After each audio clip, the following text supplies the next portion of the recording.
Okay, we're doing it. We're going to talk about A Desolation Called Peace by Arkady Martine, which is the direct sequel to A Memory Called Empire in the Text-Kalan world. I think these two books are pretty much wrapped up, but future works might be in the same world. I don't know. I'm excited. I love Arkady Martine's writing. I do have a spoiler-free review for the first book, and this review will be completely spoiler-free for both books because I'm pretty sure I can talk about it like that. So that's what we're gonna try and do. As usual at the top of my videos, if you just want to know my general thoughts, you don't want to know any elements, here we go. 4.5 out of 5 stars, maybe 5 out of 5 stars, who knows? I'm waffling. I really liked it. Like, I really liked it. It was so great. I just had an amazing experience with it, and I buddy read it with a friend, Judith from Dead Good Book Reviews, and I'm sure she'll have a review out closer to the release date, which is March 2nd, I believe. It's the first Tuesday in March in the United States. That's all I know. But it was such a great time. It's just such an incredibly enjoyable story. It's thematically rich. It's everything I want when I read a science fiction work. It's also one of those sequels that is potentially better than the first book in almost every regard, and I already really liked the first book, so it's just chef's kiss, so good. And now we'll get into maybe more of the elements of the story. So if you don't like to know anything about your books, you should probably click away. But if you want to like the video or join the Discord before you leave, that'd be great. And let's get into it. The synopsis of this, like I said, I'm not going to spoil the first book, but just know it takes place directly after the first book.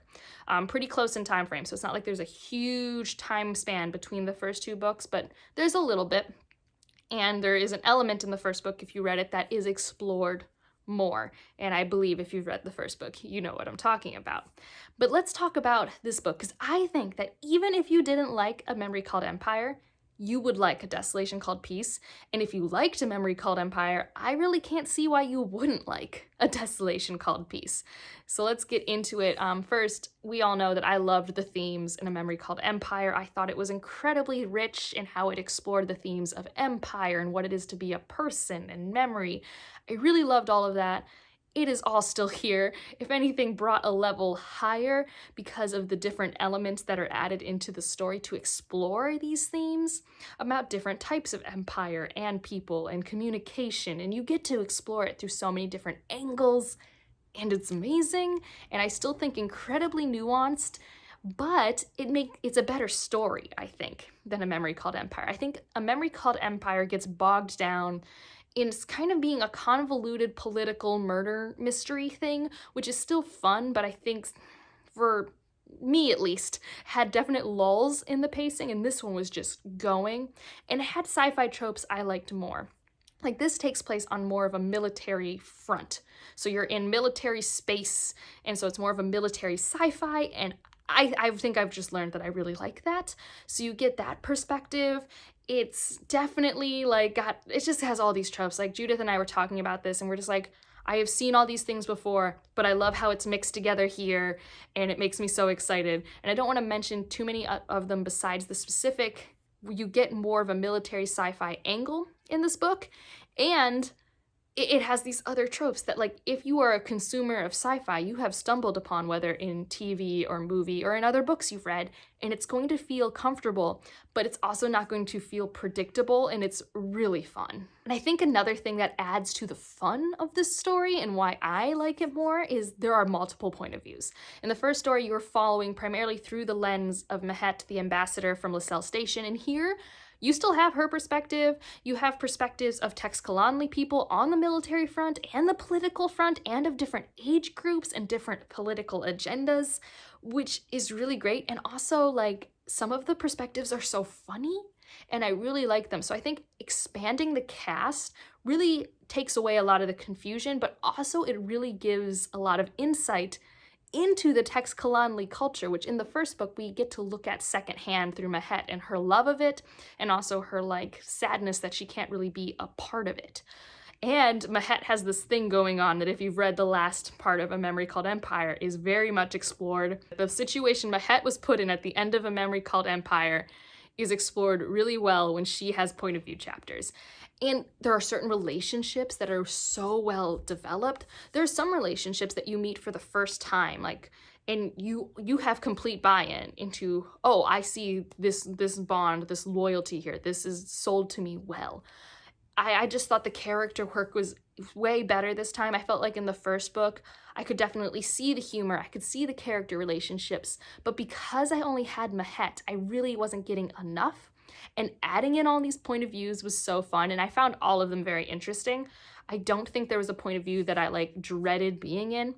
Like there was one where I felt like you're not as in the plot elements as I want you to be, but I kind of really like your point of views anyways because they were so interesting. And he was kind of a character who like played into a trope that I tend to love in fantasy and sci-fi, so it worked out. So in general, like I said, if you loved A Memory Called Empire, everything from there is still here, but in my opinion, better. And if you didn't like A Memory Called Empire and you were curious about A Desolation Called Peace, it is more plot-based. It, I think, has better character development. Everything enhances the themes. It still has that lyrical writing style, so I guess if that was a con for you before, it's still here.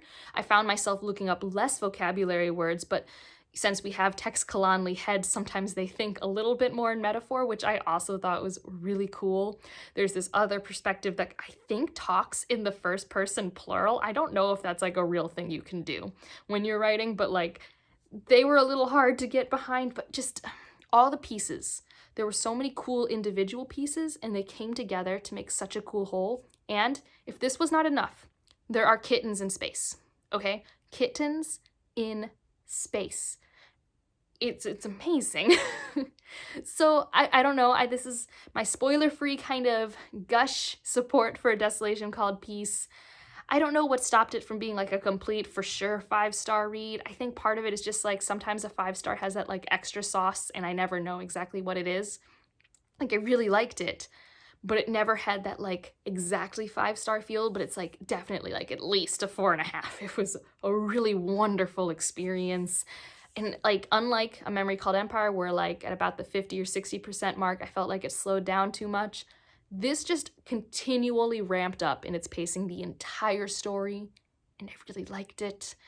And I'm very tempted to purchase both of these in hardback to make Ryan read. Like, that's the type of read it feels like to me. It's just like really good, and I just want more people to talk to about it. So read it. Oh, and I especially love the ending. Oh, I'm not going to talk about the ending, but the ending, there is a romantic relationship explored in this story. And the ending is untraditional for what you would expect in the story, and I think it's untraditional in the best ways, is what I'll say. Like, I just thought it was handled with a lot of care, a lot of thought, because it could have easily been handled poorly. Like, it really could have, and in my opinion, it was handled really well. And that just, like, it's another thing. It's like, that's the cherry on top. Actually, no, the cherry on top are the space kittens. There are space kittens. I just think they're adorable. They were really cute. But let me know if you're gonna pick this book up, because I really think that it's a wonderful science fiction book. Probably, I mean, I don't think I've read a lot of science fiction this year yet, but it's for sure the best one for me so far. And if you just want to leave an emoji, leave like space kittens, like so a kitten face and a spaceship, you know, like space kittens. And otherwise, like if you liked it, subscribe if you want to, and I'll see you in the next one. Bye.